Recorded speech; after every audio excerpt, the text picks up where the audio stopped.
Hey, Napy friend. Welcome back to our Napy Little Club. You're home now, and we saved your spot.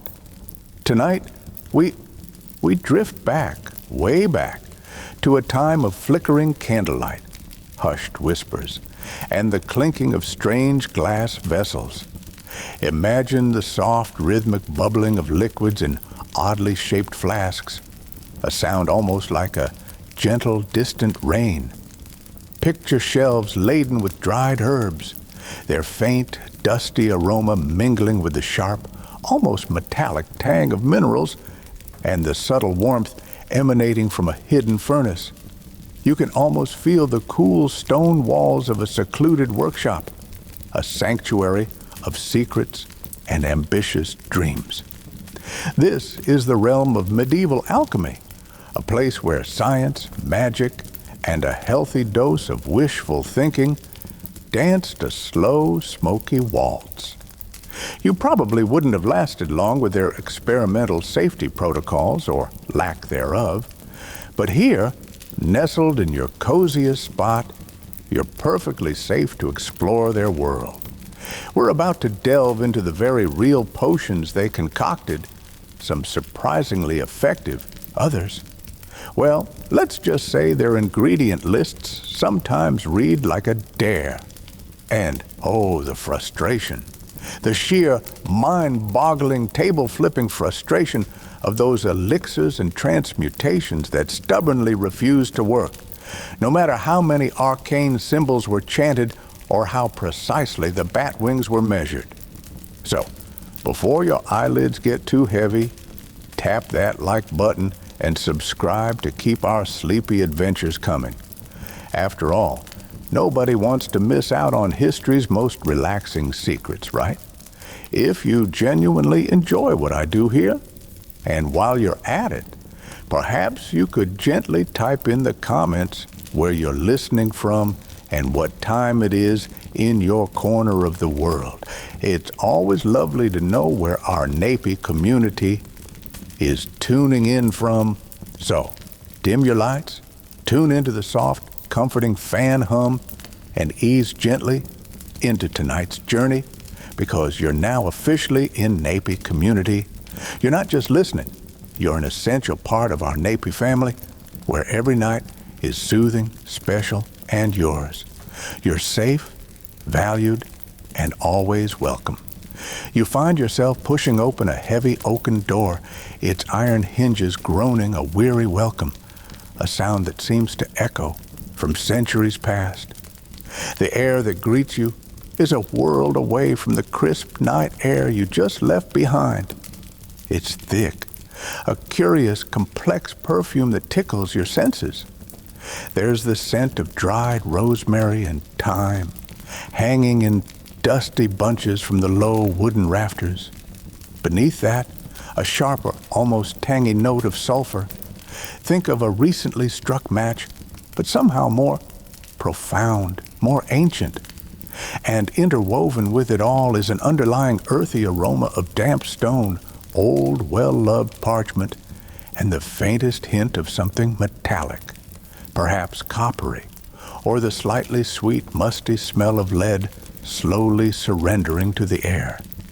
It's not exactly a designer fragrance, perhaps more of an acquired scent, but it has a certain historical gravitas. You're probably quite glad that smell-o-vision hasn't quite made it to your current Napy setup. Or maybe you're intrigued. It is, after all, a very particular bouquet of bygone eras. As your eyes adjust to the dim light, you see it's a space illuminated by a few strategically placed oil lamps, their flames flickering like captured fireflies, casting long, dancing shadows on the rough-hewn stone walls.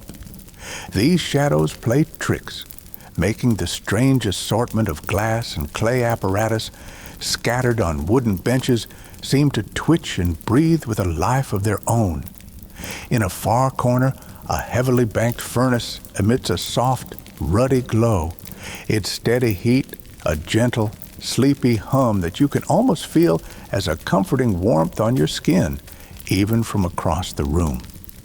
This is the crucible of dreams, the workshop of a medieval alchemist.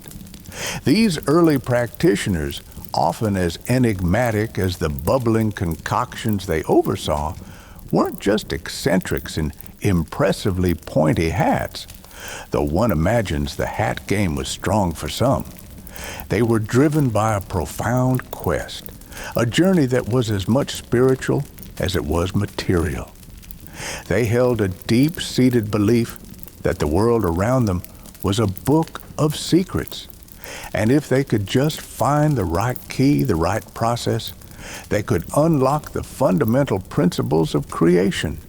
They aimed to transform not merely base metals into glittering gold, but perhaps to elevate and perfect humanity itself. A rather grand ambition, you must admit, even if their laboratories occasionally smelled a bit like a forgotten gym sock doused in incense. Their knowledge, you see, wasn't downloaded from a convenient cloud server or found via a quick search. Oh no, it was painstakingly pieced together from fragments of ancient wisdom, from half-understood classical texts that had traveled a long and winding road, often through the great centers of learning in the Arabic world. The preservation and meticulous translation of classical Greek and Roman texts by scholars in places like Baghdad and Cordoba during Europe's so-called Dark Ages was absolutely pivotal.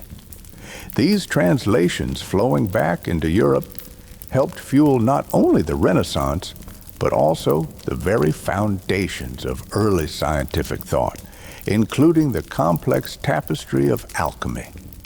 Many of the core alchemical writings, those attributed to the legendary Hermes Trismegistus, for example, found their way into the hands of medieval European seekers via these scholarly conduits.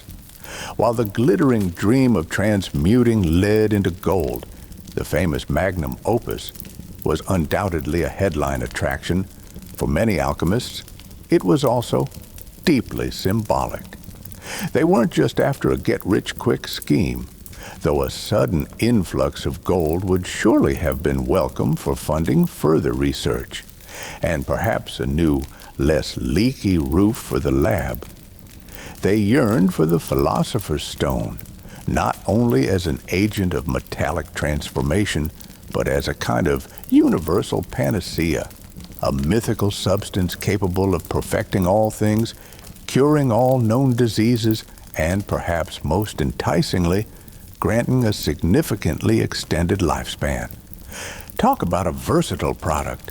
It makes your modern multivitamins look positively unambitious. In these early days, the potions emerging from such workshops were often relatively simple by later standards. They might involve the careful distillation of wine to produce a stronger spirit, the aqua vitae, or water of life, believed to hold restorative properties. Or they could be herbal infusions, drawing on a rich tradition of folk medicine that, for all its occasional quirks, often contained surprisingly effective remedies passed down through generations. You can almost hear the rhythmic grind of a mortar and pestle as herbs are patiently reduced to powder, a soft, percussive beat against the gentle hiss and bubble of a liquid warming over a carefully controlled flame. A fascinating, if not always medically sound belief that guided some of these herbal choices was the doctrine of signatures. This idea proposed that a plant's physical appearance offered clues to its medicinal use. A heart-shaped leaf for cardiac issues, or a lung-shaped lichen for respiratory complaints. It was as if nature itself was offering a visual user's manual, though historians still discuss if this was a genuine system of belief or a later, more poetic interpretation of older, empirical knowledge. The allure of this impossible dream This persistent, almost heroic wrestling with the fundamental nature of matter exerted a powerful hold on the medieval imagination. It was an age balanced precariously between unwavering faith and the first stirrings of systematic reason, a time when the boundaries separating magic, the nascent whispers of science, and profound religious belief were wonderfully, intriguingly blurred. The frustration, of course, must have been monumental. Imagine dedicating years, perhaps a lifetime, to coaxing a lump of dull, uncooperative lead to show even the faintest blush of gold, only for it to remain stubbornly, defiantly leaden. You'd certainly need a strong cup of, well, perhaps not one of their more experimental concoctions just yet. You stand now at the very threshold of this smoky, enigmatic world, the air itself seeming to vibrate with unanswered questions and the faint, persistent scent of hope, subtly undercut with that ever-present tang of sulfur. The journey into their bubbling secrets has only just begun. The laboratory, or laboratorium as your host might call it, is less a gleaming, sterile environment and more of a creatively organized clutter. Think of your most enthusiastic but slightly chaotic hobbyist friend's workspace, then multiply the strangeness of the tools by 1,000 and add a persistent smoky haze. You navigate carefully around a precarious tower of earthenware pots, their unglazed surfaces absorbing the flickering lamplight, and step over a tangle of what looks like leather tubing, perhaps once part of a complex bellows system. The floor, made of uneven flagstones, is cool beneath your imaginary feet, and you notice a fine dusting of something dark and powdery in the corners. Soot, perhaps, or the residue of 1,000 forgotten experiments. Dominating one long, sturdy oak bench, scarred with countless burns and stained with a rainbow of mysterious chemical spills, is an array of glassware that would make a modern chemist both curious and slightly nervous. You see the elegant swan-necked retorts, designed for distillation, their curved beaks patiently dripping liquid into collecting vessels below. Alembics, those iconic pot-bellied stills with their domed heads, sit like squat, glassy sentinels, some gently simmering over small, precisely controlled charcoal braziers.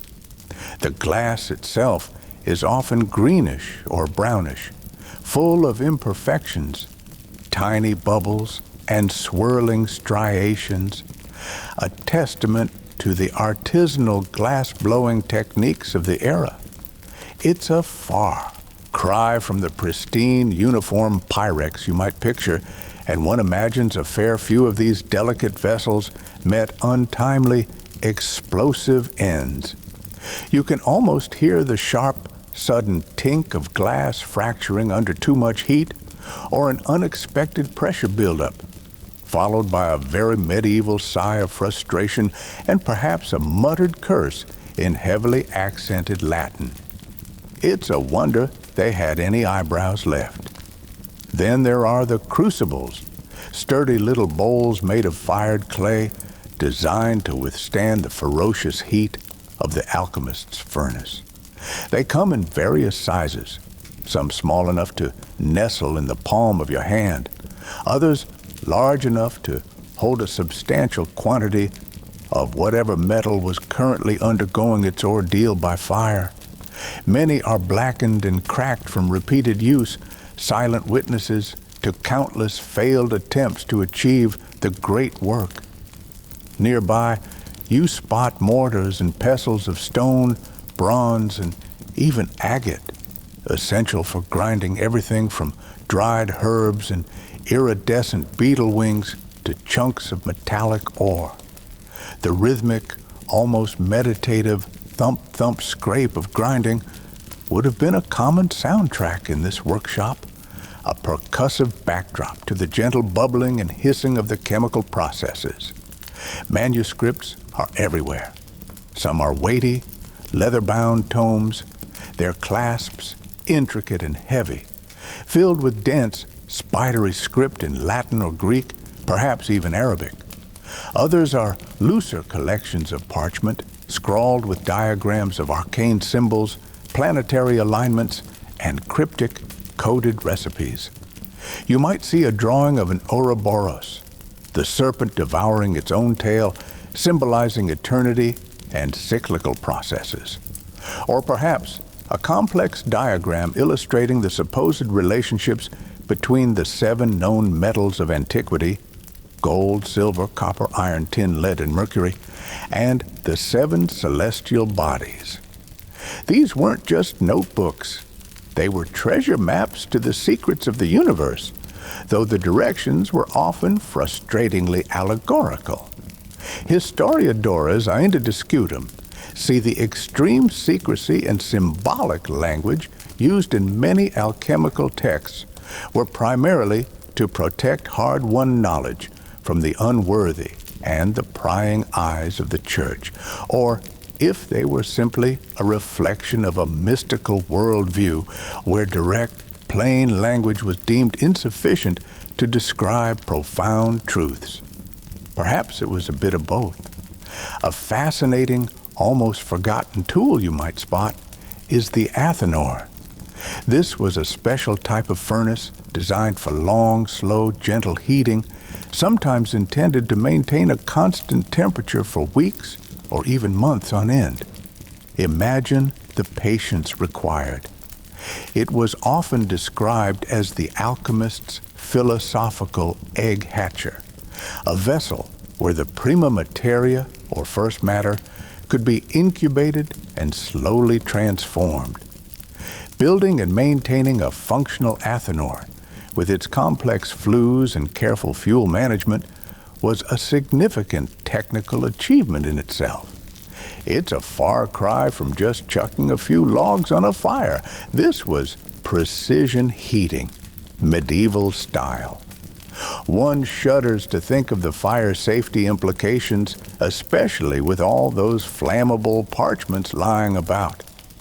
You'd think a sprinkler system, even a rudimentary one involving a bucket and a very alert apprentice, would have been high on the priority list.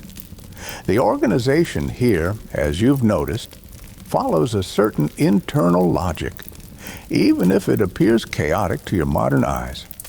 Ingredients are grouped not necessarily by chemical type, but perhaps by their supposed elemental properties, earthy, airy, fiery, or watery, or by their astrological correspondences. Jars of pungent salts sit beside lumps of metallic ore. Dried flowers and roots are carefully bundled and labeled with symbols that might look more at home on a wizard's staff than a chemist's shelf. You might see a jar labeled sal ammoniac, ammonium chloride, a crucial ingredient often collected from rather unsavory sources like volcanic vents or, more prosaically, distilled from aged urine. Yes, you heard that right. The things they did for science, or what passed for it. This dedication to less than glamorous material sourcing is a recurring theme. Consider the production of oil of tartar, potassium carbonate solution, often made by calcining wine lees, the sediment left after fermentation. A smelly, messy process that nonetheless yielded a valuable alkaline substance. You notice a small, meticulously kept set of scales and weights, essential for any attempt at quantitative work, however rudimentary. Precision was strived for, even if the understanding of what was actually being measured was still hazy. The alchemist would have understood the importance of proportions, following recipes that might call for 1 part dragon's blood, which was usually the resin of a specific tree, by the way, not literal dragon's blood, much to your relief, to 3 parts powdered moonstone, likely selenite or another shimmering mineral. The interpretation of these recipes, however, was an art in itself. What constituted a part? Was it by weight, by volume? And how fine was powdered?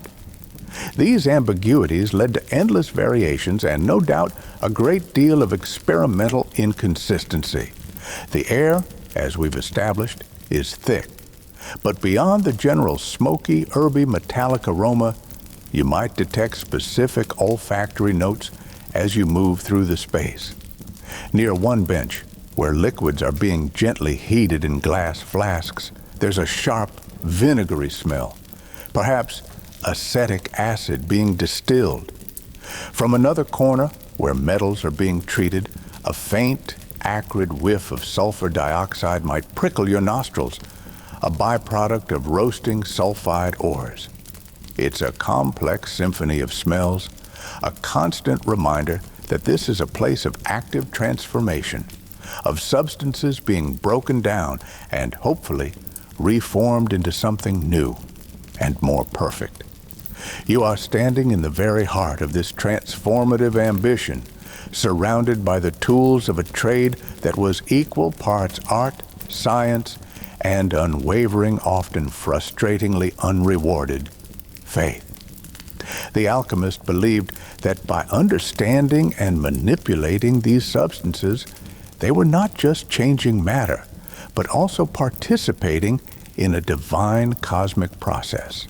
And for that, no amount of strange glassware or peculiar smells was too great a hurdle.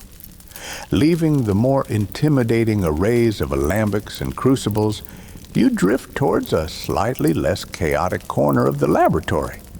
Here, the air smells a little greener, a little more wholesome, perhaps.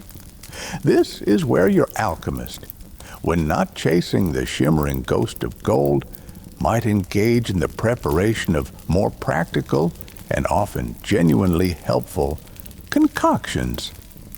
These are the potions and preparations that dealt with the everyday ailments of medieval life. The coughs, the fevers, the aching joints, and the skin complaints that plagued humanity long before the advent of modern pharmacies. While some of these remedies, as we'll see, were based on rather whimsical ideas, others tapped into a deep well of herbal lore that had real tangible benefits. You observe the alchemist, or perhaps a diligent apprentice, carefully tending to a gently simmering pot. The liquid within is a deep amber, and a fragrant steam rises from it, carrying the scent of honey, ginger, and licorice root. This could be a traditional cough syrup or a soothing throat gargle. Medieval medical texts, like the famous 11th century Trotula texts focusing on women's medicine, or the later herbals of figures like Hildegard von Bingen, were filled with recipes for such preparations.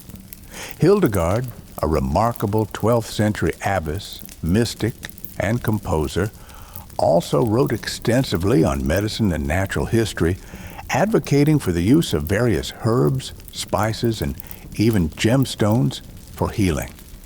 Her work, Physica, details hundreds of plants and their medicinal uses, blending empirical observation with theological interpretations. Many of these herbal remedies had a sound basis. For instance, willow bark, a common ingredient for pain and fever, contains salicin, the natural precursor to aspirin. You can almost feel the relief of someone suffering from a throbbing headache or a rheumatic ache, finally finding some solace in a bitter brew containing this natural analgesic. Poultices made from comfrey root were often applied to sprains and broken bones, and modern science has indeed found that comfrey contains allantoin, a substance that promotes cell growth and can aid in tissue repair. So, while you might raise an eyebrow at some of the more exotic ingredients on their shelves, don't dismiss all their efforts. They weren't just randomly chucking weeds into a pot. There was often a long history of trial and error, of passed down wisdom behind these humble cures. Imagine for a moment the relief a carefully prepared herbal salve could bring to a painful burn. Unguents made with honey, known for its antibacterial properties even then, combined with soothing herbs like calendula or plantain, could have made a significant difference in preventing infection and promoting healing in an age before antibiotics. You see a row of small, lidded ceramic jars, each neatly labeled with a cryptic symbol. One might contain a thick, greenish balm, perhaps that comfrey preparation. Another, a golden, translucent ointment, smelling faintly of beeswax and roses, possibly a moisturizer or a treatment for chapped skin, something akin to the cold creams that would become popular centuries later. Remember that Egyptian sunscreen made with crocodile dung we may have pondered in a previous sleepy exploration?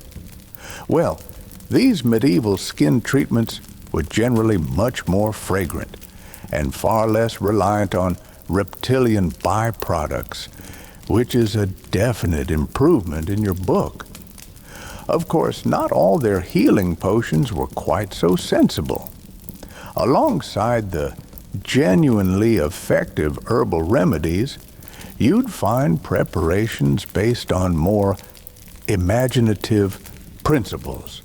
The doctrine of signatures, which you encountered earlier, led to some rather peculiar choices.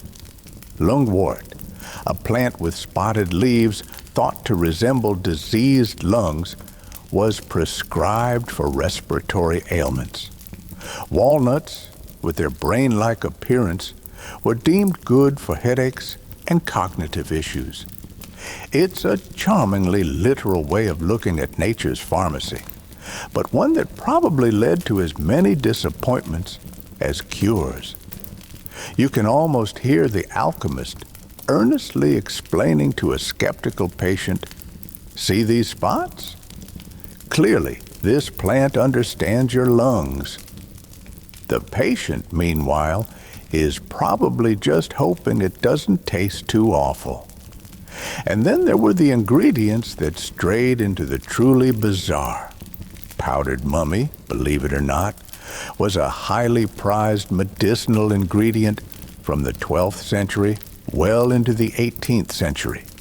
It was believed to be a panacea for all sorts of ailments, from headaches to epilepsy. The trade in genuine and often fake Egyptian mummies to supply this demand was a grim business. Historians still discuss whether the primary motivation for using mummy was a belief in its inherent magical properties, perhaps due to the preservation process, or if it was a misunderstanding of the Arabic word mumia, which originally referred to natural bitumen or asphalt, also used medicinally, but later became associated with the embalmed bodies that were sometimes found covered in it. It's a rather macabre thought, sipping on a potion containing dust from a long-dead pharaoh. Probably not the tastiest beverage, and certainly not something you'd find on the menu at your local juice bar. One mummy smoothie, please. Hold the sarcophagus. Another popular, if eyebrow-raising category of ingredients involved animal products of a less than appetizing nature. Preparations containing earthworms, woodlice, or even powdered precious stones were not uncommon. For example, bezoar stones, undigested masses found in the stomachs of animals like goats, were considered powerful antidotes to poison. The more exotic the origin, it seemed, the more potent the supposed effect. One can only imagine the faces of patients being presented with some of these concoctions.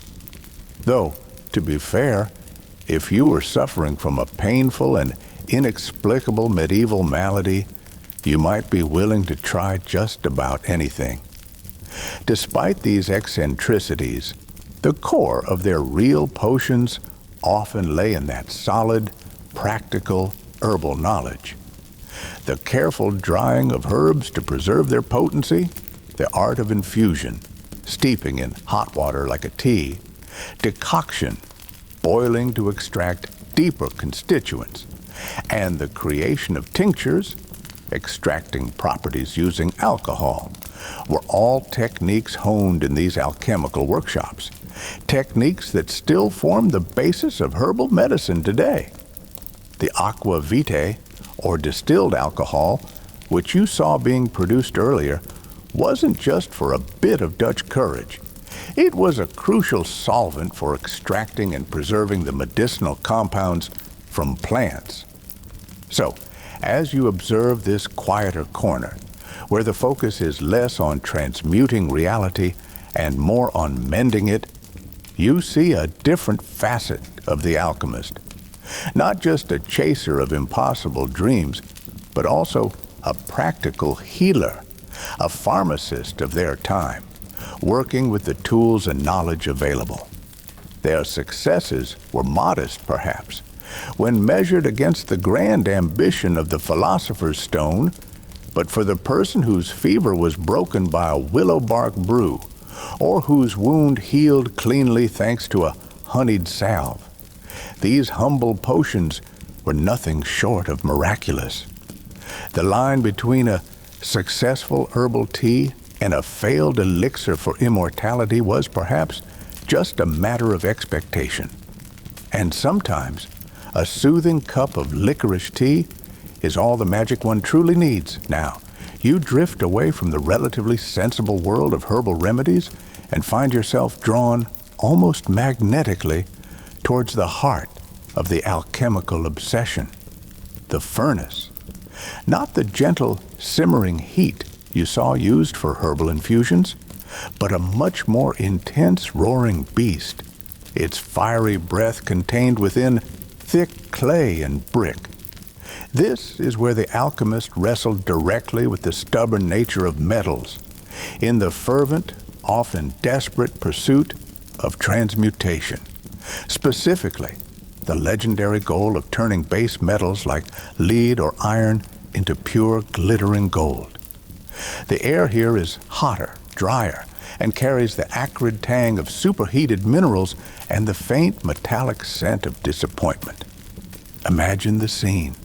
The alchemist, face smudged with soot, brow furrowed in concentration, leather apron protecting them from sparks and spills. They use long iron tongs to carefully place a crucible containing a mixture of, say, lead and a bewildering array of other substances. Arsenic, sulfur, mercury, perhaps a pinch of something truly esoteric like powder of projection, the exact nature of which was always maddeningly vague, into the glowing heart of the furnace. The heat is immense, a shimmering visible wave that makes the air dance. The bellows, worked by an apprentice or a clever water-powered mechanism, whoosh rhythmically, forcing air into the flames and driving the temperature ever higher. It's a primal elemental struggle, fire against earth, hope against the unyielding laws of chemistry, though they wouldn't have called them that, of course. The dream of Chrysopoeia, the making of gold, was ancient, predating medieval Europe by centuries. Think of figures like Zosimos of Panopolis, an Egyptian alchemist from around 300 AD, whose writings, filled with mystical visions and complex allegories of chemical processes, heavily influenced later practitioners. His work described apparatus and procedures, but always couched in symbolic language, making replication a nightmare. The medieval alchemist inherited this legacy of secrecy and symbolism, believing that the transformation of metals was not merely a physical process, but a spiritual one, mirroring the purification of the alchemist's own soul.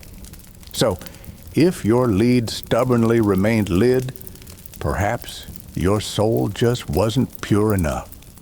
Convenient, that. You can almost feel the crushing weight of repeated failures. Day after day, week after week, they would try different combinations, different heating times, different incantations whispered over the glowing crucible. They would meticulously consult their ancient texts, trying to decipher the cryptic instructions. Take the green lion that devours the sun, or wash the black crow in the milk of the virgin. These weren't exactly step-by-step IKEA instructions. The green lion, for instance, is often interpreted as vitriol, sulfuric acid or sulfates, attacking gold, the sun. Washing the black crow might refer to purifying a dark, crude material. But the interpretations varied wildly, leading to endless, frustrating experimentation.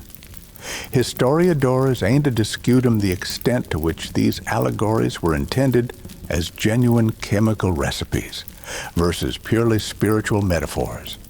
Perhaps the answer, as with many things alchemical, lies somewhere in the murky, smoky middle. One particularly famous or infamous pursuit within this quest for gold was the creation of fool's gold on a grand scale, though usually unintentionally. Iron pyrite, with its brassy yellow shine, often deceived inexperienced or overly optimistic alchemists into believing they were on the cusp of success. Imagine the momentary thrill, pulling a crucible from the furnace and seeing a glittering golden-hued substance within, only to have that hope crumble as the material proved to be brittle, worthless pyrite. The frustration would have been palpable, enough to make a grown alchemist want to throw their pointy hat on the floor and stomp on it. You can almost hear them muttering, "Not again." That's the third batch of fool's gold this month. The universe is clearly mocking me. The theoretical underpinnings of this belief in transmutation were based on Aristotelian physics, which posited that all matter was composed of four fundamental elements: earth, air, fire, and water, combined with four qualities: hot, cold, wet, and dry. Metals, it was believed, were not fundamentally different substances, but rather different proportions of these elements and qualities. Gold, being the most perfect metal, was considered to have the ideal balance. Therefore, by altering the proportions in a base metal, by killing its current form and resurrecting it in a more perfect one, transmutation should theoretically be possible. It sounds so logical if you ignore a few minor details like, the actual atomic structure of matter. A rather curious and almost forgotten aspect of these transmutatory efforts was the sheer variety of materials they threw into the mix. It wasn't just lead and esoteric powders. Alchemists experimented with virtually everything they could lay their hands on. Animal products, as you saw with some of the medicinal potions, were fair game. Blood, urine, a surprisingly common ingredient valued for its phosphates and ammonia, hair, bones, all were subjected to the purifying flames of the Athanor. The idea was that these organic substances contained a vital life force, a spiritus mundi, which, if properly extracted and combined with metals, could facilitate the desired transformation. You can imagine the smell in the lab on a day when calcined eggshells and distilled essence of earthworm was on the experimental menu. Probably not a day for inviting important guests over. One of the great historical facts that often gets overshadowed by the gold-making obsession is that while alchemists never managed to make gold because, nuclear physics hadn't been invented yet, Their relentless experimentation with furnaces and various ores did lead to significant advancements in metallurgy and the understanding of chemical reactions. They became adept at refining existing metals, separating alloys, and even discovering new metallic substances or compounds. For example, the isolation of arsenic and antimony is often credited to alchemical processes. These weren't gold, but they were new, useful materials. It's like searching for a unicorn and accidentally discovering a new species of very useful pony. Not quite the magical prize, but still a valuable contribution. The sheer persistence is, in itself, astonishing. Generation after generation of alchemists pursued this elusive dream, fueled by a potent cocktail of hope, faith, and perhaps a touch of stubborn delusion. They faced not only technical challenges, but also financial ruin. Gold-making experiments were not cheap, ridicule from skeptics, and sometimes even accusations of fraud or witchcraft if their claims became too outlandish or their patrons too impatient.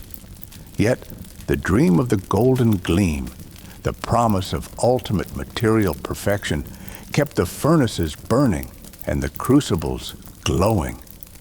You watch the flickering firelight play on the alchemist's intent face, a mixture of intense focus and a kind of weary hope as they peer into the inferno, forever searching for that elusive shimmer of success in a cloud of frustrating lead-colored smoke.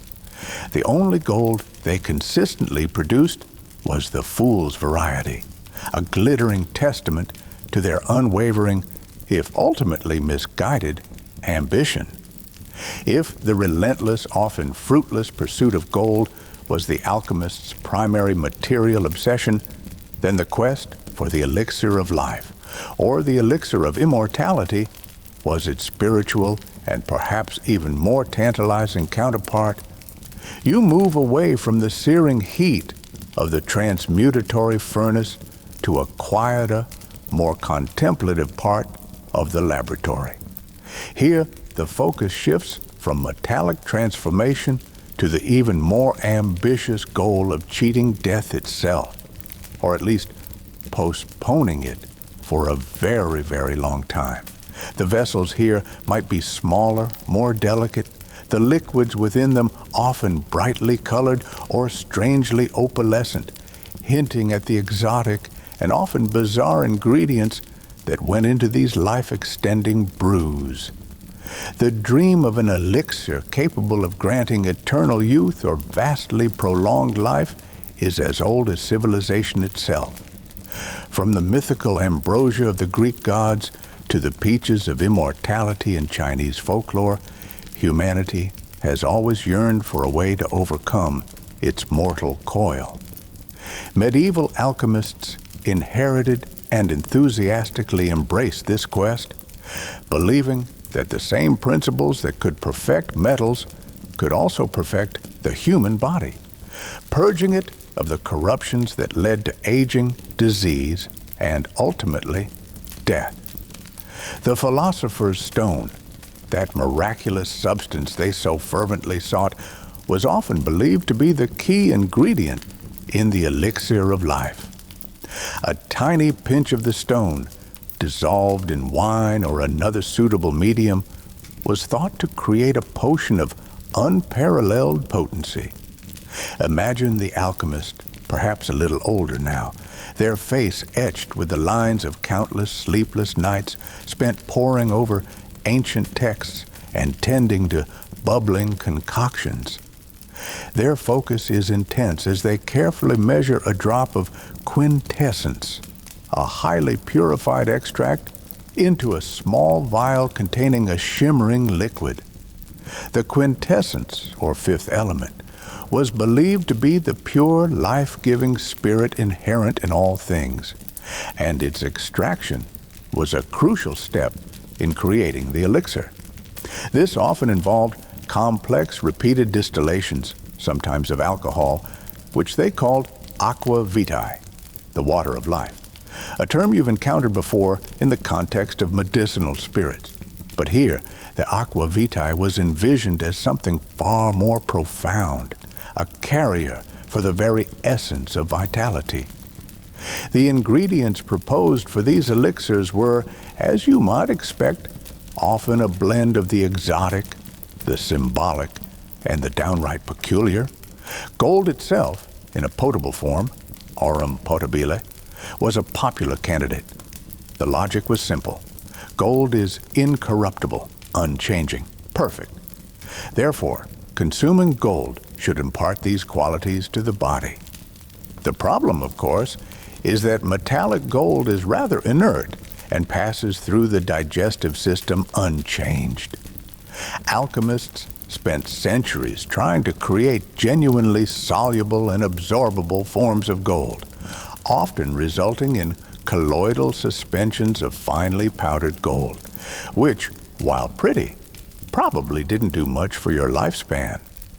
One can only imagine the disappointment of downing a pricey golden beverage every morning, only to find new gray hairs still stubbornly appearing.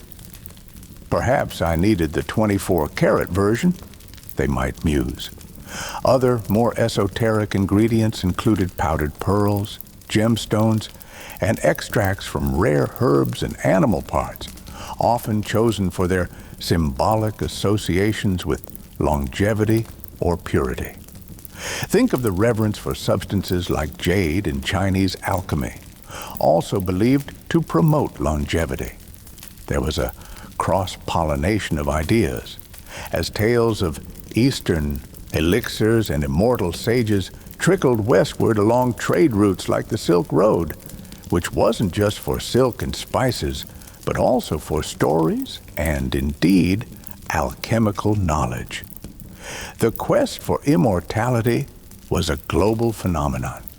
One particularly persistent and rather dangerous ingredient in some immortality elixirs, especially in Chinese alchemical traditions, which also influenced the West, was mercury, specifically cinnabar, mercury sulfide.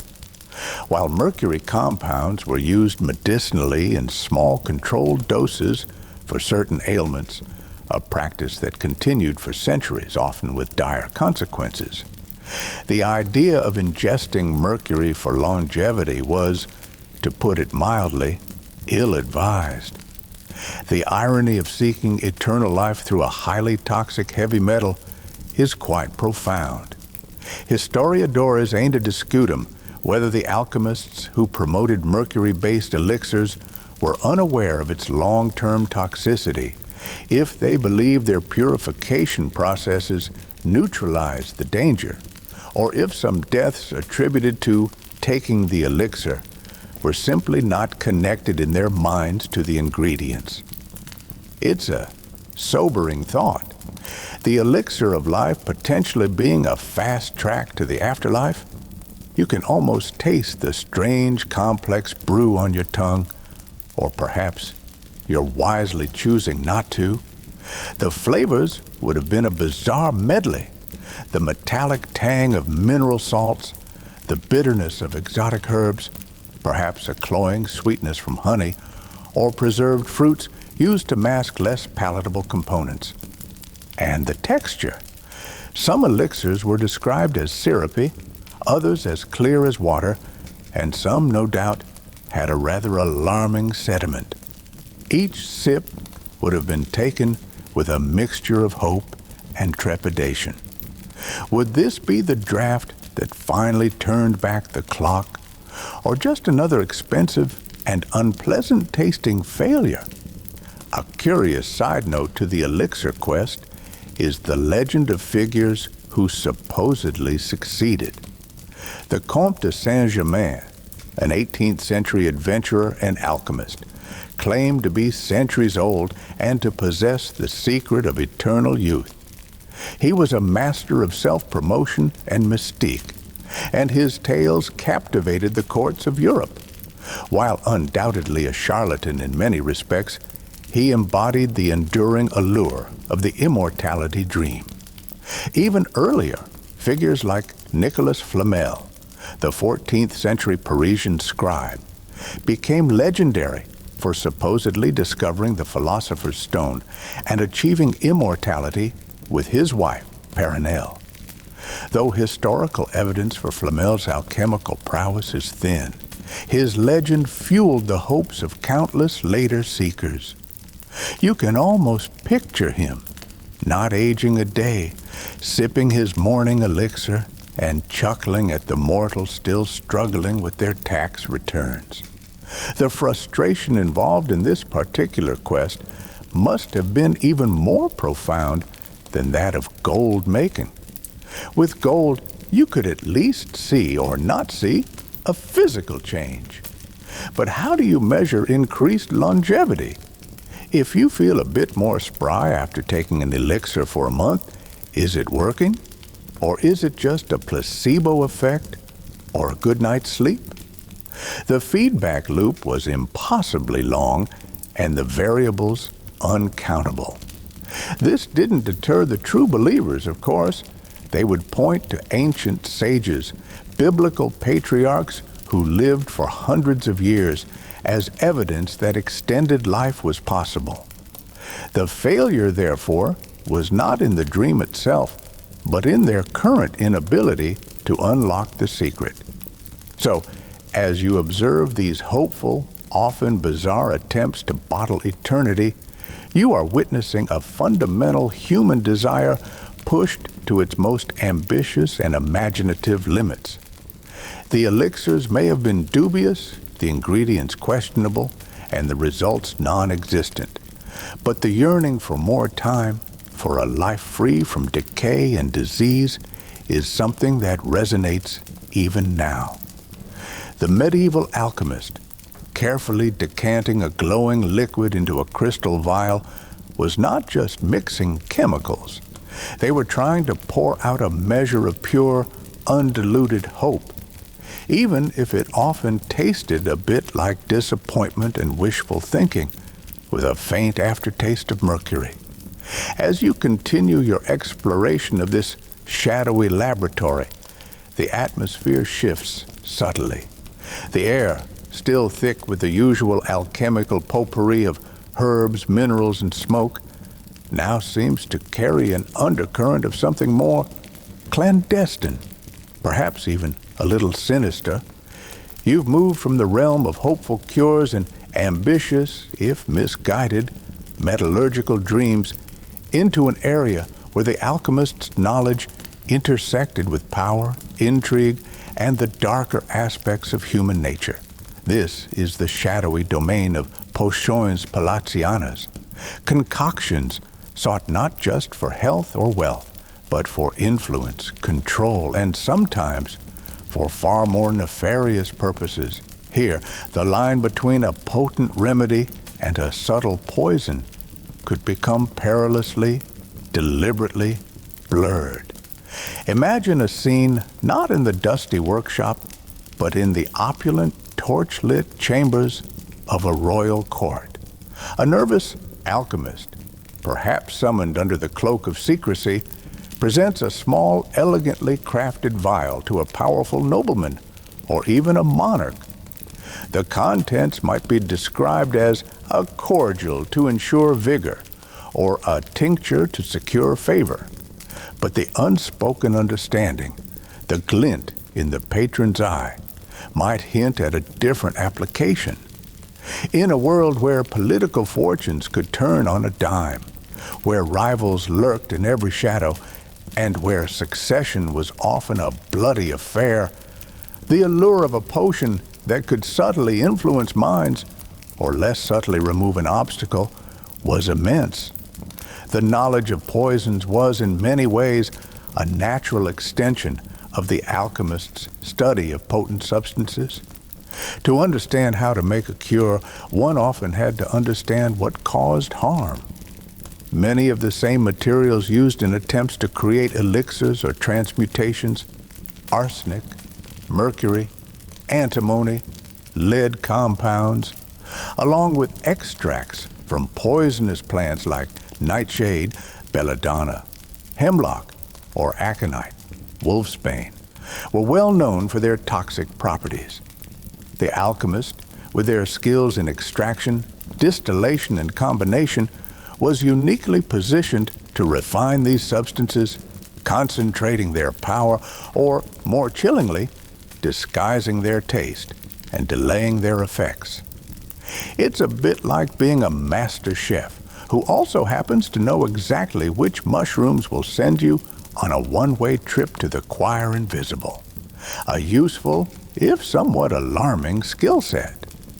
You can almost picture a secret compartment in a heavy oak chest, filled not with glittering gold, but with small, discreetly labeled vials containing liquids of various innocuous colors. One might be a slow-acting poison designed to mimic a natural illness, allowing the perpetrator to distance themselves from the unfortunate demise of an enemy. Another might be a fast-acting toxin for more urgent situations. The Borgias, that infamous Italian Renaissance family, became legendary for their alleged skillful use of poisons like cantarella, often thought to be arsenic-based, to dispatch their political rivals and consolidate power. While some of the tales surrounding them are undoubtedly exaggerated, they highlight a very real fear and fascination with poisoning in an age where forensic science was non-existent. Historiadores aim to disputing the precise recipes and efficacy of many of these legendary poisons, as much of the evidence comes from contemporary accounts often riddled with rumor and political bias. But it wasn't all doom and gloom and discreet assassinations. Some palace potions were likely more benign, aimed at influencing mood or perception. Consider the lore surrounding love potions or philters. While unlikely to magically conjure true love, sorry to disappoint any romantics, these concoctions might contain ingredients thought to be aphrodisiacs, or perhaps substances that induced a state of suggestibility or mild euphoria. A medieval ruler, seeking to woo a reluctant bride for a politically advantageous marriage, might well have consulted an alchemist for a little persuasive assistance in a bottle. The ingredients could range from the relatively harmless, spices like cinnamon and cloves, herbs like vervain, to the more dubious, again, those ever-popular animal parts of questionable origin. Whether they work through chemical effect or sheer placebo and the power of suggestion is debatable, but the demand was certainly there. One imagines the alchemist carefully explaining, "Sire, this brew contains the powdered horn of a unicorn, ethically sourced, of course, guaranteed to make her heart flutter." The king, desperate, probably wouldn't ask too many questions about the unicorn's provenance. Then there were potions designed to ensure loyalty or extract truth. While the idea of a medieval truth serum is probably more fantasy than fact, certain psychoactive substances, if administered carefully, could certainly lower inhibitions or induce a confused state where secrets might be more easily spilled. The ethics of such practices were, shall we say, flexible, especially when matters of state security or royal succession were at stake. The construction of the great Gothic cathedrals like Chartres or Notre Dame was happening concurrently with much of this alchemical activity, a fascinating contrast of public faith and private machinations. These grand structures, reaching for the heavens, stood as symbols of order and divine law, while in quieter, hidden rooms, individuals sought to manipulate human will through more terrestrial and often ethically murky means. A particularly curious and almost forgotten category of palace potion involved attempts at divination or prophecy. Some alchemists, blurring the lines with sorcery, claimed to be able to concoct brews that, when consumed, would induce visions or allow one to glimpse the future. These likely involved hallucinogenic plants, and the visions were probably more a product of intoxication than genuine foresight. However, for a ruler anxious about an upcoming battle or the loyalty of their court, even a drug-induced dream interpreted by a cunning alchemist could offer a semblance of control or foreknowledge. Think of it as a very high-stakes, chemically assisted tarot reading. The risk for the alchemist in this dangerous game was enormous. If their potion succeeded too well in a nefarious purpose, they might be implicated. If it failed, they could face the wrath of a disappointed and powerful patron. It was a tightrope walk, demanding not only chemical skill, but also considerable political acumen and a talent for ambiguity. You can imagine the careful wording, "This elixir, Your Majesty, may incline the Baron's heart favorably towards your proposal, provided the stars are also auspiciously aligned and he hasn't had too much pickled herring for breakfast." Always have an escape clause. So, as you ponder these potent and often perilous brews, you see the alchemist not merely as a seeker of knowledge or wealth, but as a potential power broker, a figure whose unique skills could sway fortunes and alter the course of lives, sometimes for good, often for ill. The same hands that ground herbs for a healing salve could also measure out the precise dose of a subtle toxin. The laboratory, in this light, becomes less a sanctuary of learning and more a shadowy arsenal, its bubbling retorts and carefully stoppered vials holding not just chemical secrets, but the very essence of human ambition, fear, and the eternal dangerous dance for power.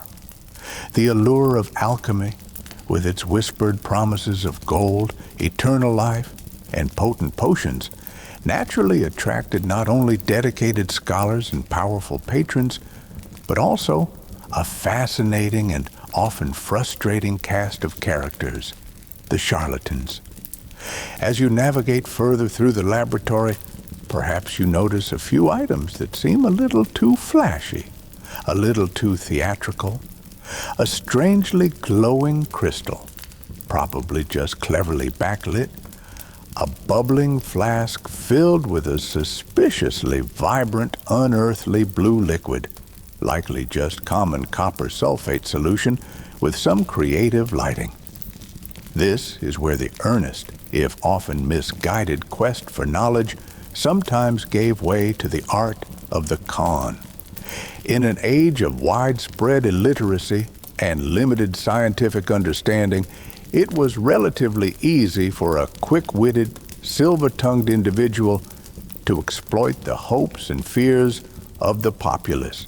These were the alchemical snake oil salesmen traveling from town to town or setting up shop in bustling city squares, promising miraculous cures, instant riches, and secret knowledge, all for a modest fee, of course.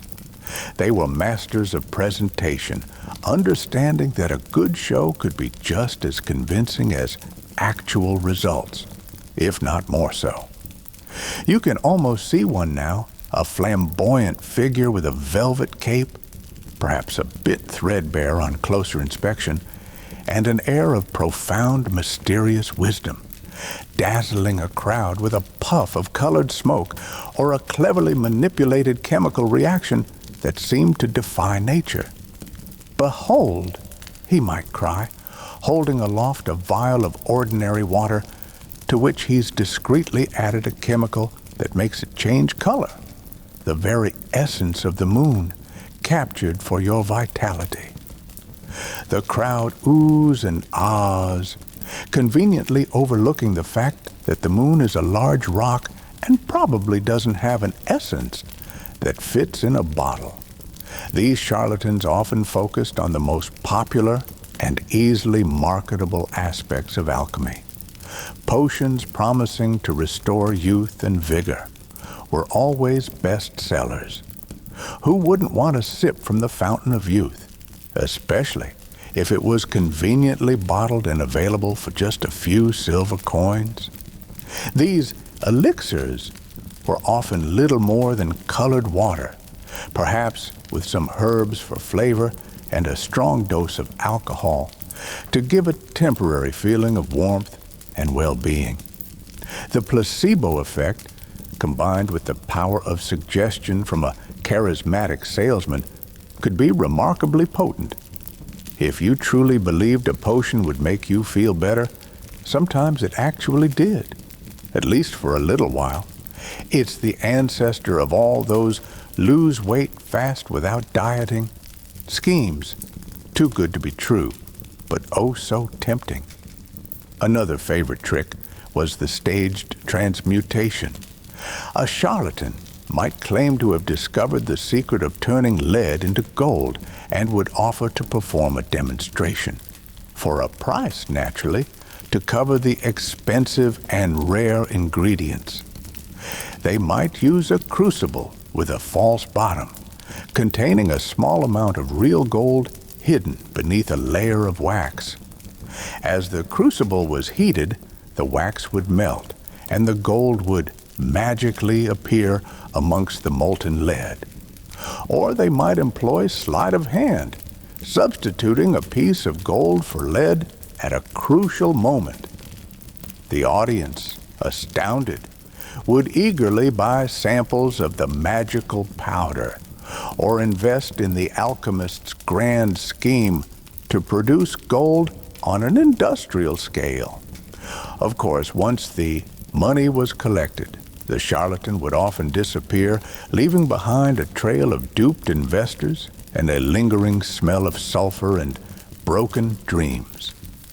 It's like a medieval version of a Ponzi scheme, only with more bubbling liquids and arcane symbols. One particularly amusing, if ethically dubious type of charlatan was the one who specialized in invisible ink, or sympathetic ink, for secret messages, often peddling this to lovers or minor political conspirators. While some of these inks were genuinely functional, like those based on lemon juice revealed by heat, others were pure bunkum, sold with elaborate instructions involving chanting under a full moon or using a quill plucked from a specific type of bird. The real trick was convincing the buyer that only they possessed the true secret of revelation. It's important to remember that the line between a genuine alchemist and a charlatan wasn't always clear-cut, even to contemporaries. Many sincere alchemists, driven by genuine belief, might make claims that, in retrospect, seem outlandish. And some who started as earnest seekers, frustrated by endless failures, might have been tempted to help things along a bit to maintain funding or reputation.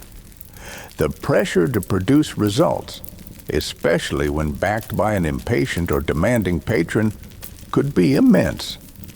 Historiadores aimed ad discutum whether certain well-known alchemical figures who made grand claims but whose processes were never successfully replicated were self-deluded, genuinely mistaken, or knowingly engaging in deception. A famous historical example that walks this line is the case of Edward Kelly and John Dee in the late 16th century. Dee was a respected scholar and mathematician, Queen Elizabeth I's advisor. Kelly was a more shadowy figure, a spirit medium who claimed to communicate with angels and to possess alchemical secrets, including the powder of projection for making gold. They traveled Europe, performing scrying sessions and alchemical demonstrations for royalty, including Emperor Rudolph II in Prague, a major center for alchemical pursuits. While Dee seems to have genuinely believed in Kelly's abilities, Kelly's past was checkered, and many suspected him of fraud. Their story is a fascinating blend of genuine intellectual curiosity, mystical belief, and probable chicanery. One wonders if Kelly, after a particularly unconvincing angelic visitation, ever muttered to Dee, "Well, I thought that went rather well. Did you buy the bit about the celestial turnip?" The prevalence of charlatans undoubtedly damaged the reputation of alchemy as a whole, contributing to the skepticism with which it was often viewed, especially by the church and more empirically minded scholars. For every quiet, dedicated researcher meticulously distilling herbs, there might have been a flamboyant mountebank down the street selling dragon's breath bombs that were mostly lard and chili powder. This made it harder for genuine investigators of nature to be taken seriously. Yet, even these charlatans, in their own way, played a role in the dissemination of alchemical ideas, however distorted. They popularized the language of alchemy, its symbols and aspirations, even as they debased its core pursuit of knowledge. They tapped into a deep human desire for magic, for quick fixes, and for a world more wondrous and malleable than it often appeared. Their potions milagrosas, while chemically inert, were potent draughts of hope and illusion. You can almost smell the cheap incense they burned to create an atmosphere, a scent designed to mask the faint odor of desperation, both theirs and their customers. And as they packed up their colorful bottles and trick crucibles, ready to move on to the next unsuspecting town, they left behind a legacy not of scientific discovery, but of the enduring power of a well-told story and the perennial human willingness to believe. Leaving the dubious theatrics of the charlatans behind, you find yourself drawn to a different kind of implement in the alchemist's laboratory. It's not a bubbling retort or a fiery furnace, but something quieter, more cerebral, an astrolabe perhaps, or a carefully drawn celestial chart tacked to the wall, depicting the zodiac constellations and the sinuous paths of the planets. Here, the earthly endeavors of mixing and heating intersect with the vast, silent dance of the cosmos.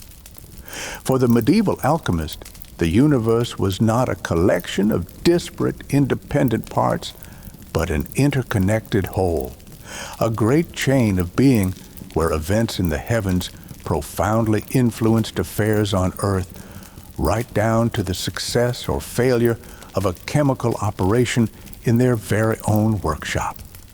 This belief in the intimate connection between the macrocosm, the universe, and the microcosm, the earth and humanity, was a cornerstone of alchemical thought. Each of the 7 known metals of antiquity was associated with one of the 7 classical planets, which included the sun and moon, gold with the sun, silver with the moon, copper with Venus, iron with Mars, tin with Jupiter, lead with Saturn, and Mercury, the metal quicksilver, with the planet Mercury. This wasn't just a poetic correspondence. It was believed to be a fundamental truth. The properties of the metals were thought to derive from the influences of their associated celestial bodies. Gold, radiant and incorruptible, mirrored the sun. Lead, heavy and dull, reflected the ponderous, restrictive nature attributed to Saturn. Therefore, the timing of alchemical operations was often considered crucial and was meticulously planned according to astrological configurations. An alchemist wouldn't just decide to start a major experiment on a whim. No, they would consult ephemerides, tables of planetary positions, calculate auspicious alignments, and choose a moment when the celestial influences were deemed favorable for the specific transformation they sought. Imagine the alchemist, peering at a complex astrological chart by candlelight, muttering about Venus being in retrograde or Mars forming a harsh aspect to Saturn. No, no, they might say. We cannot begin the calcination of the red dragon's blood today. Mars is clearly in a foul mood, and Venus is giving him the silent treatment. The whole celestial vibe is off. We'll have to wait until Jupiter gives a more encouraging wink. It added another layer of complexity and another potential excuse if things went wrong to an already challenging pursuit. The lead didn't turn to gold? Ah, well, Mercury was probably playing tricks on us again, the little scamp. This cosmic connection extended beyond just timing. The alchemist might try to align the very materials they used with planetary influences. Certain herbs were gathered under specific lunar phases, or when particular planets were dominant in the sky. The laboratory itself might even be oriented according to astrological principles, its windows and furnaces positioned to catch the rays of certain celestial bodies at auspicious times. It was an attempt to harmonize their earthly work with the perceived rhythms and energies of the universe. You can almost feel the quiet hum of this perceived cosmic resonance, a belief that every stirring of a potion, every heating of a crucible, was a small echo of this grand celestial mechanics. The famous Emerald Tablet of Hermes Trismegistus, a foundational text for Western alchemy, begins with the famous dictum, "That which is below corresponds to that which is above, and that which is above corresponds to that which is below, to accomplish the miracles of the one thing." This phrase encapsulated the alchemist's worldview.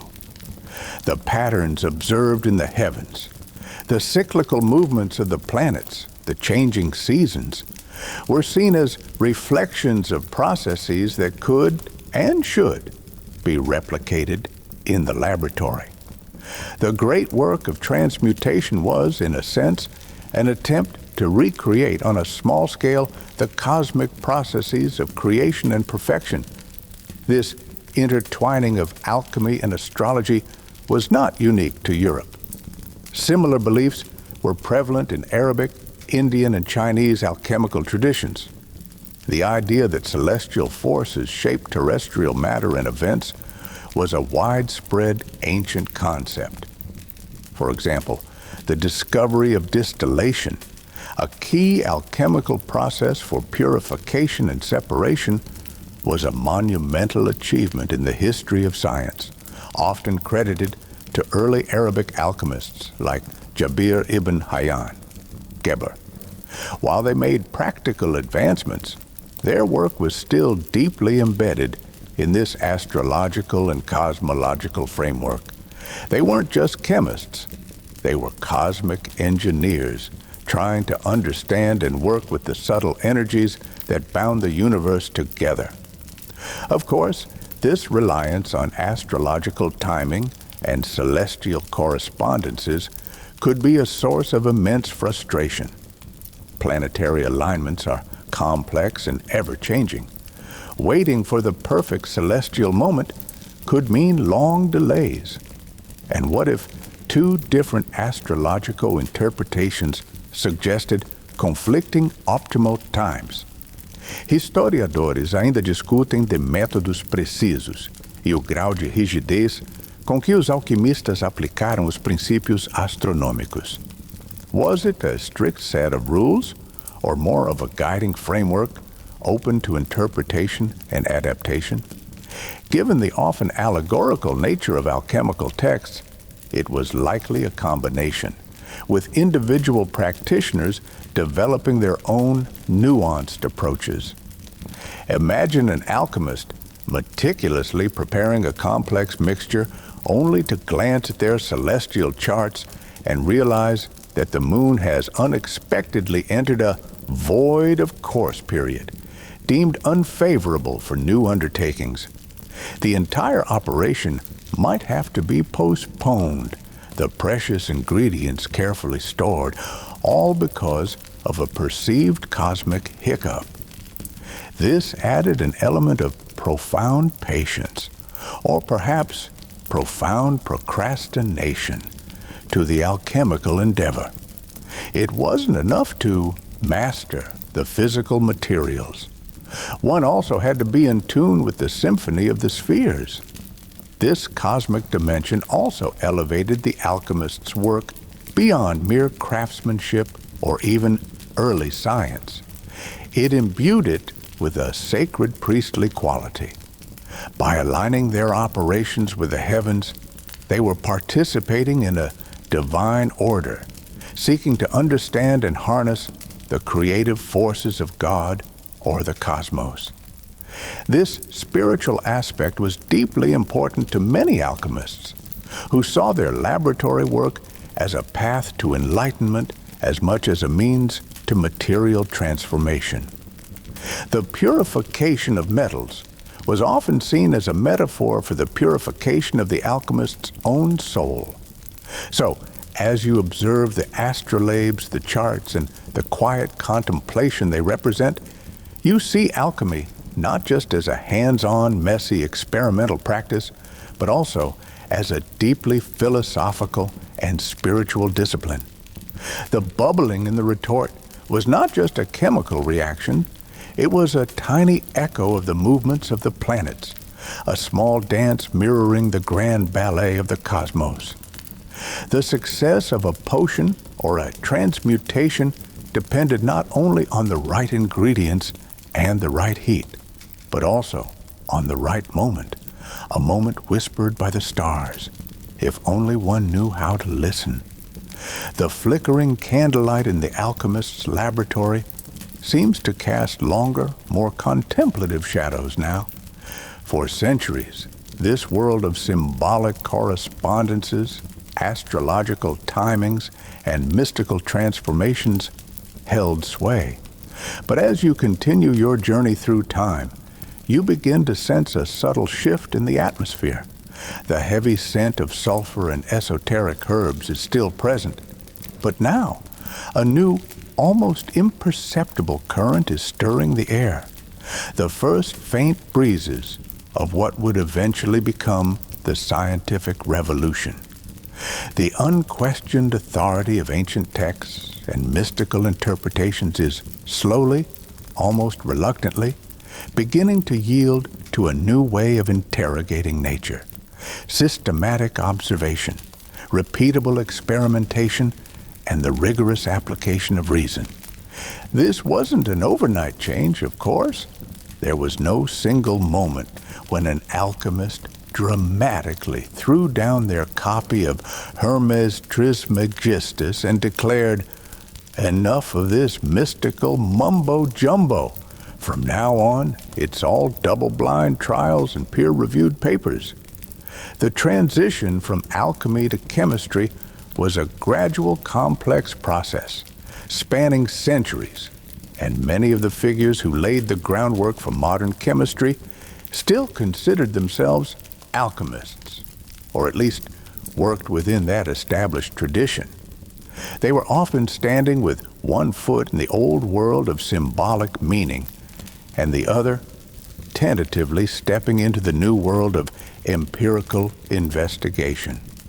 You might observe an alchemist, perhaps in the later medieval period or the early Renaissance, who, while still pursuing the age-old dreams of transmutation and the elixir of life, begins to approach their work with a new kind of meticulousness.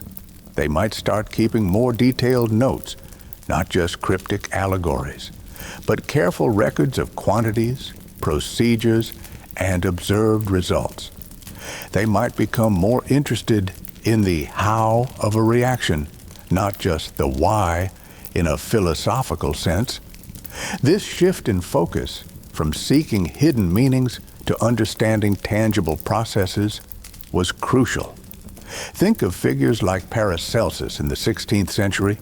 A controversial and flamboyant character, he famously burned the traditional medical texts of Galen and Avicenna, advocating for a new medicine based on observation and experience. He championed the use of chemically prepared remedies, often involving metallic compounds like mercury, antimony, and arsenic, albeit in controlled doses, or so he claimed. Paracelsus is often credited with bridging alchemy and medicine, coining the phrase, "the dose makes the poison," a fundamental principle of toxicology. He was still very much an alchemist, steeped in mystical and astrological thought, but his emphasis on direct observation and the chemical nature of health and disease pushed the boundaries. You can almost hear him booming, "Why read what Galen thought about a fever when you can observe the fever and test what actually works?" A bit shouty, perhaps, but he had a point. Another key development was the increasing focus on iatrochemistry, or medical chemistry, which Paracelsus greatly influenced. This branch of alchemy concentrated on preparing medicines, moving away from the grand and consistently failing obsession with gold making towards more practical applications. This shift naturally led to more systematic experimentation with chemical substances and their effects on the human body. Alchemists began to isolate and identify specific compounds with greater precision, laying the groundwork for pharmacology. They were, in essence, developing the first rudimentary chemical drugs, even if their understanding of how they worked was still incomplete. The development of better laboratory equipment and techniques also played a vital role. While you admired the charmingly irregular glassware earlier, improvements in glass blowing led to more robust and specialized apparatus. More efficient furnaces allowed for higher and more controlled temperatures. Techniques like distillation, sublimation, and crystallization were refined, allowing for better separation and purification of substances. Each successful purification, each newly isolated compound, was a small step away from the alchemical ideal of a single, universal prima materia, and towards the chemical understanding of distinct elements and compounds. The discovery of new acids like sulfuric acid, oil of vitriol, and nitric acid, aqua fortis, by alchemists was incredibly important. These powerful solvents opened up whole new avenues of chemical experimentation, allowing them to dissolve and react substances in ways previously impossible. The medieval world, known for grand constructions like the majestic Alhambra in Granada, Spain, was also quietly, painstakingly building the foundations of a new science in these smoky labs. One of the most significant figures in this transition is often considered to be Robert Boyle, the 17th century natural philosopher. Boyle, famously skeptical of the traditional Aristotelian four elements and the three alchemical principles, salt, sulfur, mercury, advocated for a corpuscular or atomic view of matter. His book, The Skeptical Chymist, 1661, is a landmark text arguing for a more empirical and experimental approach to the study of matter. Boyle emphasized the importance of repeatable experiments in clear, unambiguous language, a stark contrast to the secretive and allegorical style of traditional alchemical texts. Yet, even Boyle, a pioneer of the scientific method, spent a great deal of time and effort on alchemical experiments, including attempts at transmutation. He was a man of his time, straddling both worlds. Historiadores aim to discutum whether Boyle's alchemical pursuits were a relic of his education or if he genuinely believed that some aspects of alchemical theory, if rigorously tested, might hold valid insights. The growing emphasis on quantification was also a critical factor. Alchemists had always used scales and measures, but the idea of systematically tracking the weights of reactants and products, leading eventually to the law of conservation of mass, most famously articulated by Lavoisier in the late 18th century, but with earlier antecedents, began to take root. When you start to realize that no matter how much you heat lead with sulfur and esoteric powders, the weight of the resulting materials never actually increases to match the density of gold, the dream of transmutation begins to look a lot less plausible from a purely material standpoint. It's much harder to believe you've created gold if your scales tell you otherwise, no matter how poetic your allegories. So, the light of reason, as it were, didn't suddenly extinguish the flames of alchemy. It was more like a slow dawn, gradually illuminating the laboratory, revealing which practices were based on observable reality and which were shadows of wishful thinking. The mystical language, the astrological correspondences, the grand spiritual quests, these didn't disappear overnight, but they increasingly became separated from the practical, experimental investigation of matter, which was slowly but surely evolving into the science of chemistry.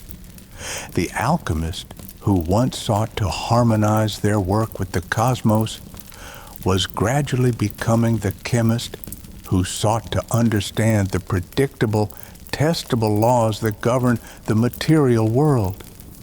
The magic wasn't entirely gone, but it was being replaced by a new kind of wonder, the wonder of understanding. The frustrating search for the impossible was slowly giving way to the rewarding discovery of the possible. The air in the laboratory now feels noticeably different. The thick, mystical haze has thinned, and while the scent of strange chemicals still lingers, it's mingled with a cleaner, more analytical aroma. Many of the overtly symbolic tools, the more outrageously astrological charts, the Ouroboros diagrams treated as literal blueprints, have perhaps been relegated to a dusty corner, or are now viewed with a more historical, even sentimental curiosity. The alchemist's relentless, often frustrating quest, with its spectacular failures and occasional surprising successes, was not in vain. As the embers of traditional alchemy began to cool, the sparks of nascent chemistry, which alchemy itself had fanned, began to glow ever brighter. You are now witnessing the slow sifting of legacy, separating the genuine discoveries from the fantastical dross. What then did these centuries of smoky toil, of chasing impossible dreams and brewing questionable potions, actually leave behind for posterity? It's tempting to dismiss alchemy as a charming but ultimately misguided pseudoscience, a quirky dead end on the road to modern chemistry. But that would be to ignore its profound and lasting contributions. Despite the countless batches of stubbornly untransmuted lead and the elixirs that failed to deliver eternal youth, the alchemists, in their persistent, obsessive way, bequeathed a surprisingly rich inheritance. Perhaps their most tangible legacy lies in the realm of practical laboratory techniques and apparatus. The alchemists were pioneers of distillation, a process essential for purifying liquids and separating mixtures. You've seen their swan-necked retorts and pot-bellied alembics. These weren't just quaintly shaped glassware. They were the ancestors of modern distillation equipment used in chemical plants, oil refineries, and yes, the production of your favorite relaxing evening beverage, if it's of the distilled variety, of course.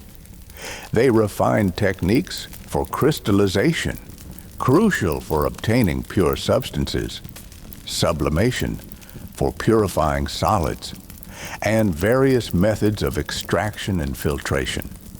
They were, in essence, writing the first instruction manual for how to actually do chemistry, even if they didn't fully understand the theoretical principles behind their operations. One can only imagine their delight if they could see a modern rotary evaporator.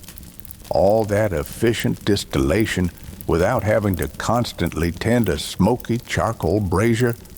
Furthermore, in their relentless quest to understand and transform matter, alchemists discovered or isolated a remarkable number of new substances. We've mentioned arsenic, antimony, and bismuth, which were identified and characterized through alchemical processes. They also worked extensively with mineral acids, sulfuric acid, oil of vitriol, nitric acid, aqua fortis, and hydrochloric acid, spirit of salt, which became fundamental tools for later chemists. The preparation of pure alcohol, aqua vitae, through distillation was another hugely significant alchemical achievement, with far-reaching implications not just for medicine and chemistry, but also for, well, social lubrication throughout history. Even phosphorus, that eerily glowing element, was first isolated by the alchemist Hennig Brand in 1669, while he was, believe it or not, attempting to extract gold from, brace yourself, vast quantities of concentrated urine. Talk about a glamorous discovery story. It perfectly encapsulates the alchemical spirit. A bizarre process, a less than pleasant starting material, and an unexpected, wondrous result. The alchemists' meticulous, if often mystically shrouded observations of chemical reactions also contributed to a growing body of empirical knowledge. They noted color changes, the formation of precipitates, the release of gases, all clues to the underlying transformations taking place. While their interpretations were often couched in terms of killing and resurrecting substances or balancing humors and spirits, the practical data they accumulated was invaluable. It's like they were meticulously cataloging all the strange noises a car engine makes, without quite understanding how the internal combustion engine works, but providing a vital database for the future mechanic. Beyond the purely chemical, alchemy also left its mark on medicine. The iatrochemists, following Paracelsus, shifted the focus towards mineral-based remedies, challenging the dominance of purely herbal Galenic medicine.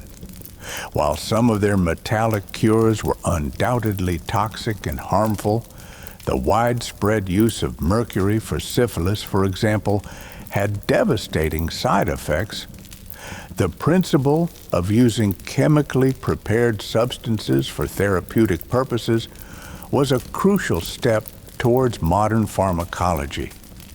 They were among the first to explore the idea that specific chemical imbalances might underlie disease, and that specific chemicals could be used to correct them.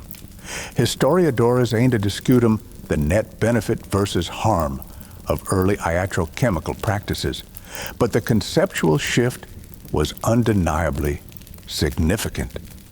And what of the grand, frustrating dreams themselves? The quest for the philosopher's stone and the elixir of life, while ultimately unfulfilled in their literal sense, fueled centuries of experimentation and pushed the boundaries of human ingenuity. The very idea that matter could be transformed, that life could be prolonged, even if the methods were flawed, was a powerful motivator. It fostered a spirit of inquiry, a belief that the natural world held secrets that could be unlocked through diligent effort and insight. This optimistic, if sometimes overly ambitious mindset was a vital precursor to the scientific spirit. One could argue that without the alchemist's stubborn refusal to accept the world as merely fixed and unchangeable, the impetus for later scientific revolutions might have been weaker. The pursuit of the Great Wall of China, a monumental feat of ancient engineering, was driven by a clear, tangible goal. The alchemists' goals were far more elusive, yet their persistence was just as remarkable. Even the symbolic language of alchemy, so frustratingly opaque, had an unintended positive consequence. It encouraged abstract thought and the use of metaphor to describe complex processes, a skill that remains valuable in scientific theorizing even today. And let's be honest, the sheer imaginative richness of alchemical symbolism has been a gift to art, literature, and even our collective unconscious. The image of the Ouroboros, the mystical marriage of Sol and Luna, the green lion devouring the sun, these are potent, evocative symbols that continue to resonate. So, as the last wisps of alchemical smoke clear, you can see that the legacy is far more than just a collection of failed experiments and quaint superstitions.